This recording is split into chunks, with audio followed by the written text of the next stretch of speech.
നിങ്ങളായിട്ട് എടുത്തോണ്ട് വരുന്നോ അതോ ഞാൻ തപ്പിയെടുക്കണോ? എന്താന്ന് മനസ്സിലായില്ല? റിസൾട്ട് ഒരാഴ്ച മുന്നേ നമ്മുടെ ലാബിൽ പോയിട്ട് ടെസ്റ്റ് ചെയ്തായിരുന്നല്ലോ. അതിൻ്റെ റിസൾട്ട് എവിടെ? കിട്ടിയിട്ടില്ല, ഇതുവരെ വന്നിട്ടില്ല. ഞാൻ വിശ്വസിക്കണം ഇത്. എന്നാ കേട്ടോ, ഞാൻ വരുന്ന വഴിക്ക് റിയയുടെ അമ്മേനെ കണ്ടിരുന്നു.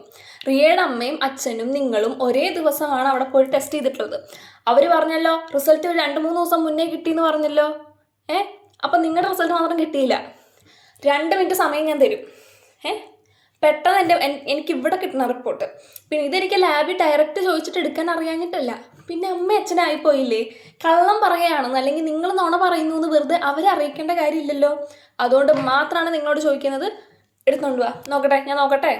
നല്ല സ്കോർസ് ഉണ്ടായിരിക്കും അറിയാം 2 പേർക്കും.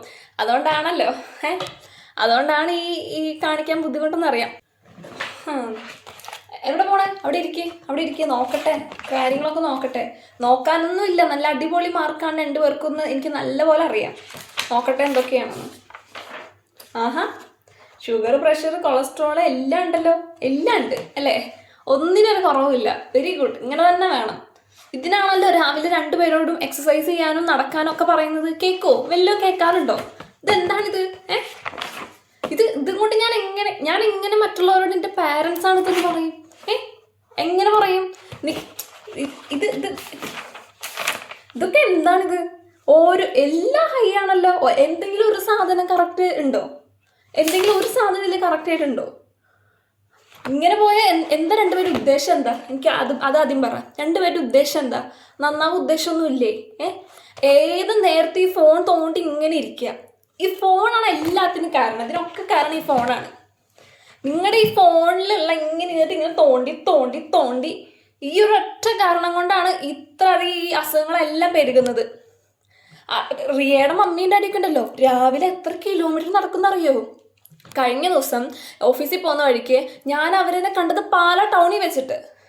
ആൻറ്റി എന്തു പറ്റി, വണ്ടി വല്ലതും ബ്രേക്ക് ഡൗൺ ആയോ എന്ന് ചോദിച്ചപ്പോൾ പറയുക, മോളെ രാവിലെ നടക്കാൻ ഇറങ്ങിയതായിരുന്നു, ഇന്ന് നല്ല മൂടായിരുന്നു, അതുകൊണ്ട് ഞങ്ങൾ അറിഞ്ഞില്ല, ഡിസ്റ്റൻസ് കൂടിയത് അറിഞ്ഞില്ല, ഞങ്ങൾ ഇവിടെ ടൗൺ എത്തിയപ്പോഴാണ് മനസ്സിലാക്കിയെന്ന്, ശ്രദ്ധിച്ചതെന്ന്.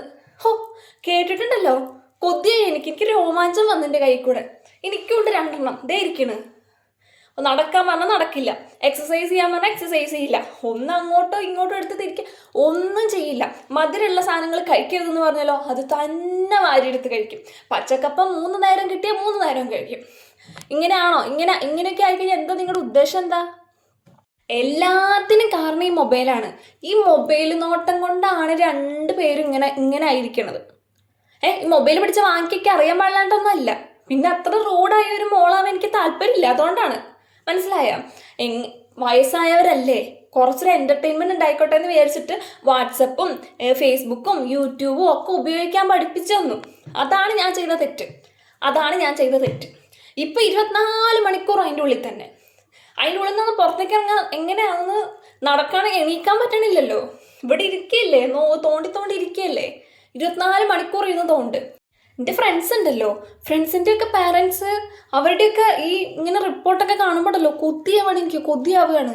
അവരൊക്കെ ജിമ്മിലൊക്കെ പോയിട്ട് വർക്കൗട്ട് ചെയ്യുന്നത്, നടക്കുന്നത്, എക്സസൈസ് ചെയ്യുന്നു, എന്തൊക്കെ ചെയ്യുന്നതെന്ന് അറിയാമോ? അവരുടെ എഫോർട്ട് അറിയാമോ? നിങ്ങൾക്ക് 2 പേർക്ക് കൂടെ എന്താണ് കുറവ്? അത് ഞാൻ ചോദിക്കട്ടെ, 2 പേർക്ക് കൂടെ എന്താ കുറവ് ഞാൻ വരുത്തുന്നത്? അതാദ്യം പറയും. 3 നേരം ആഹാരമുണ്ട്, സമയത്തിന് ആഹാരം കിട്ടുന്നില്ലേ 2 പേർക്കും? പിന്നെന്താ, നിങ്ങൾക്ക് ആവശ്യത്തിനുള്ള വിനോദങ്ങൾ എല്ലാം ഇവിടെ ഉണ്ട്. ഫോണുണ്ട്, TV ഉണ്ട്, വീട്ടിൽ AC ഉണ്ട്, എല്ലാം ഉണ്ട്. എന്താ നിങ്ങൾക്ക് ഇവിടെ കുറവ് ഞാൻ വരുത്തുന്നത്? സൗകര്യങ്ങൾ കൂടിപ്പോയി, അതാണ് പ്രശ്നം. ഇങ്ങനെ സൗകര്യങ്ങൾ ഉണ്ടാക്കാൻ പാടില്ലായിരുന്നു. സൗകര്യങ്ങൾ കൂടിപ്പോയപ്പോൾ കൂടുതൽ സുഖിച്ചങ്ങ് ഇരിക്കണം 2 പേർക്കും, അല്ലേ? ഇതൊരു കാര്യം ഞാൻ പറയാം, അടുത്ത തവണത്തെ റിപ്പോർട്ടും കൂടെ ഞാൻ നോക്കും. എന്തെങ്കിലും കുറവില്ലെങ്കിൽ, എന്തെങ്കിലും മാറ്റമില്ലെങ്കിൽ ഫോൺ ഞാൻ പിടിച്ച് മേടിക്കും. ഒന്നും പറഞ്ഞിട്ട് കാര്യമില്ല, ഫോൺ ഞാൻ മേടിച്ച് വയ്ക്കും, കേബിൾ ഞാൻ കട്ട് ചെയ്യും.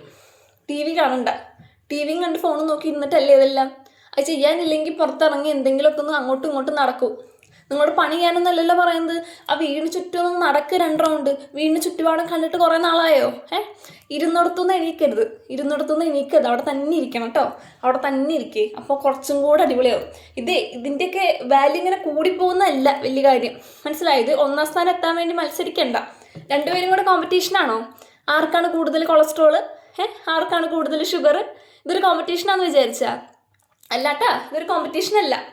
അതുകൊണ്ട് അത് കോമ്പറ്റീഷനായിട്ട് എടുത്തിട്ട് രണ്ടുപേരും കൂടെ ചെയ്യണ്ട കേട്ടാ. അതുകൊണ്ട് അടുത്ത മാസം കൂടി ഞാൻ നോക്കും, മര്യാദയ്ക്ക് നന്നായിക്കോ.